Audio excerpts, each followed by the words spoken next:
Comerciantes condenados por ocupação de área pública em Brasília podem regularizar as construções de acordo com a nova lei.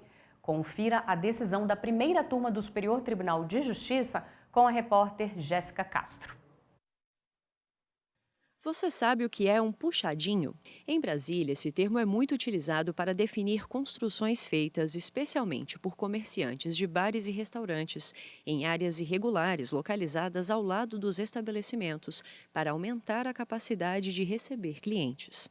Apesar de construídos em área pública, esses puxadinhos podem e devem ser regularizados, como explica o advogado especialista em direito imobiliário, Délcio de Oliveira. Isso aconteceu inicialmente sem qualquer previsão legislativa local que pudesse autorizar. Com o passar do tempo, os órgãos de fiscalização, inclusive o Ministério Público, verificaram que aquela ocupação era irregular e não existia legislação própria para regulamentar a forma e a cobrança do preço público. Daí, tudo que foi feito anterior à legislação vigente não é válida, mas essas obras podem ser validadas.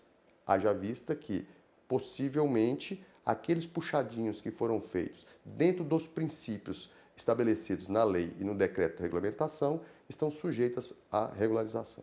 Um caso envolvendo a falta de regularização de puxadinhos com a condenação do judiciário local chegou até o Superior Tribunal de Justiça.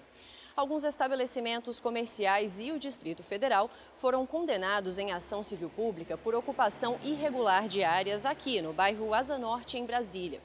A condenação transitou em julgado há mais de 10 anos, mas o Distrito Federal não cumpriu a obrigação de demolir as estruturas. O DF pediu que fosse suspensa a execução do julgado, considerando a superveniência da lei distrital que passou a autorizar a ocupação das áreas públicas conjugadas aos blocos comerciais, mediante outorga onerosa de uso.